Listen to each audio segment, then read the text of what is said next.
So an e5, knight takes e5. And okay, the board is not complete. Okay, so first of all, Vishy's opponent plays e5, okay? So this is... Sometimes I yell because I have these headphones on, so I can't tell how loud I am, guys. I'm sorry. Knight c6. Okay, so the game starts off with Vishy basically winning. Okay, his opponent's playing like an 800, right? Now, right around here, he starts cheating. Now, Vishy plays d5, which I think is a little bit hasty. And, you know, I can tell you a little bit of an inside secret. When you are playing a simul, and I've played many, many simuls in my life, what do? The technique is always the same. There's almost always going to be a couple of people who are better than the rest. And you can identify that by the time the opening is over. Certain people know what they're doing, or you can get in trouble in a couple of boards. But then there's other people who you know you could beat with minimal effort. And so you basically stop trying. You just know that you're making decent moves, and you know that they're going to blunder something. So Vishy, you know, as soon as his opponent plays e5, I think Vishy thinks, okay, this board is easy. And in your mind, you need to apportion your energy. And so you kind of start playing these superficial moves, not expecting your opponent to react well. So I think Vishy's opponent probably expected Vishy expected knight e7. But he goes knight e5, which is good. Okay, knight c3, bishop e7, development. e4 castles, this is normal. And now c6, which is kind of a move uncharacteristic to an 800. This is a good move, trying to cut into white's central control. I feel like an 800 would probably take the knight. That would be the instinct, but remember what I say about keeping the tension. Black effortlessly keeps the tension, making the right trade. CD, AD. This opens the C file for a potential rook to C8 to come in. Okay, so this gives black more queenside control. A6, rook E1, B5. Another idea that is, you know, findable, but not very characteristic. And if Vishy were playing a real game, he would, of course, play a4 here, but I think he's still under the impression this is an easy game. He doesn't think his opponent is going to be able to find all these ideas. This is not something Vishy should have allowed. h6, preventing the bishop from developing to the most active square. Vishy is still much better here. And now bishop to d7. If bishop b7, which is a lot more natural, then white's knight slides into f5, putting a lot of pressure on the position. So bishop d7 is very accurate development. Bishop f4, and now rook c8. Bishop f3, and queen to b6, sacrificing a second pawn. This is an extremely uncharacteristic move. I think a lot of 800s would either take the bishop, or they would be freaking out about the possibility of losing another pawn. Queen b6 shows very deep positional understanding, because here's what black understands. Black understands that in the event of white capturing twice, this bishop is now going to be open. The diagonal for the bishop is going to be opened up as a consequence of the d-pawn disappearing, right? It used to be here, now it disappears.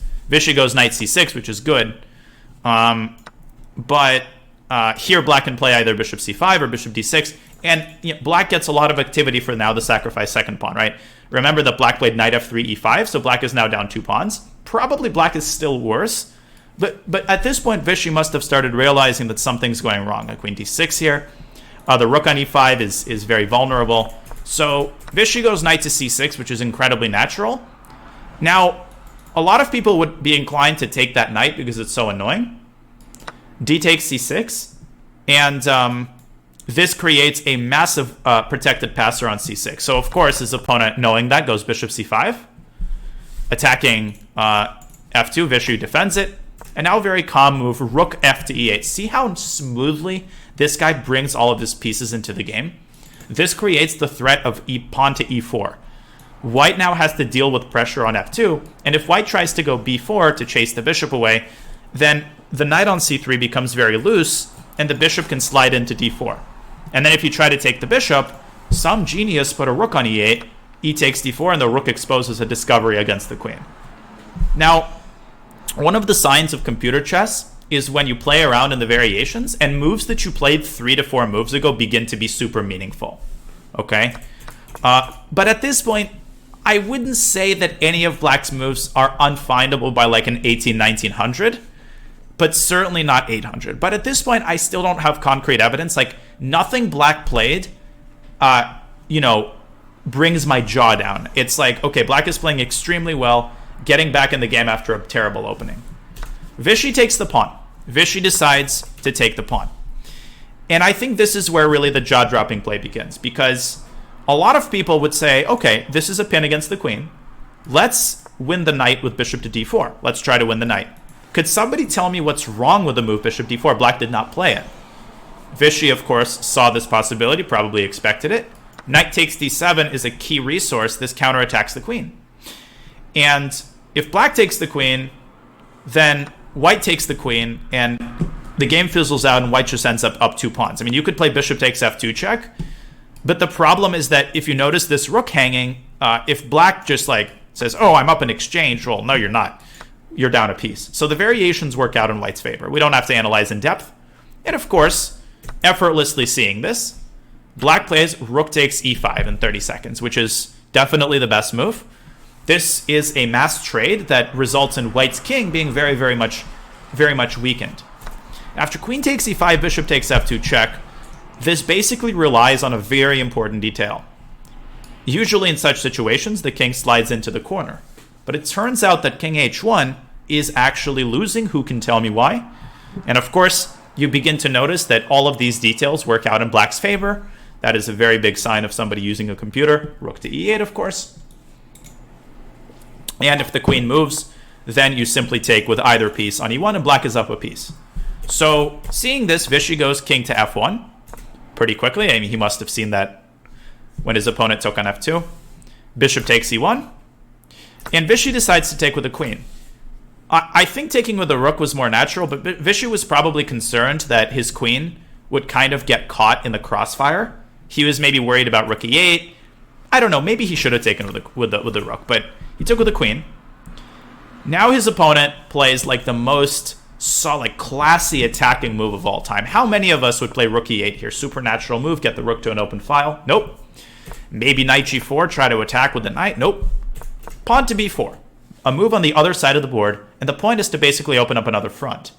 After a b4, queen b4, the queen jumps into the action, attacking the b2 pawn, and what's more is that this bishop has the potential now of coming into b5 at some later point.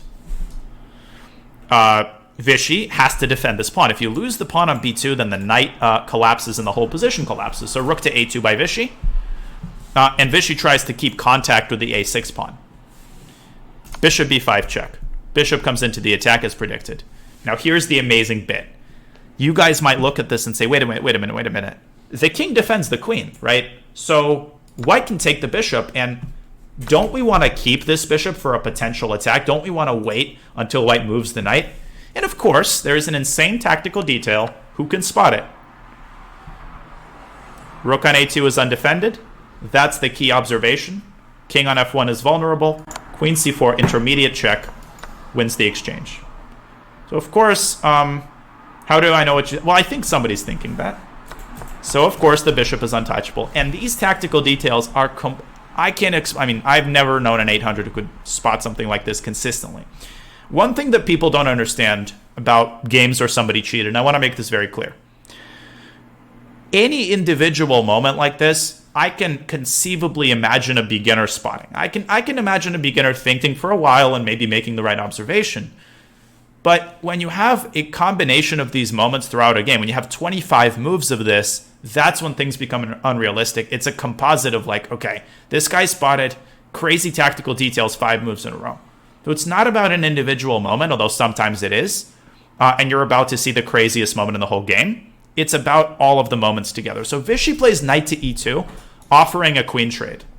Now you're playing Vishy. You would think that maybe a beginner would be worried and would grab the queen and grab the pawn and get into an endgame where black is a pawn down. But no, of course, black effortlessly plays the retreating move queen to d6. It's a retreating move in name only because it creates a double attack. The queen attacks the pawn on h2, and now the rook attacks the pawn on c2, and there's no way to defend both at the same time. Vishy goes king g1, trying to get his king to safety and simultaneously defending this pawn. Rook takes c2, and Vishy moves his knight to c3, trying to lock the rook in and maybe trade on b5. Black very calmly retreats the bishop to d7, no problem, of course. why would you ever be worried about losing your rook? I mean, you're not a mere mortal after all, right? So Vishy goes queen to e3. That's a good move. Basically, the idea, I think, is to control this diagonal. Black was threatening a very unpleasant check on c5. And then you can kind of spot smothered mate ideas coming in as well. Now comes the crazy part. Black makes a move that looks like a blunder. Black plays bishop to g4. Now, from a logical perspective, you can understand this move, because after bishop takes, knight takes, the knight combines with the queen and threatens checkmate. But the move looks like a blunder. And I think at this point, Vishy must have gotten excited. Okay, finally my opponent stopped cheating. Why does this move look like a blunder? Who can tell me? Now notice that the rook is undefended and the knight is also undefended. So Vishy goes queen e8. And you can tell he played this very, very quickly. I think he got excited. And after king h7, queen e4, white wins the game. Because, well, you're forking both the rook and the knight. This is a disaster, right? So most people would play queen f8 here if they saw this. But no, black plays king h7 after a minute and 50 seconds. Because after queen e4 check, g6.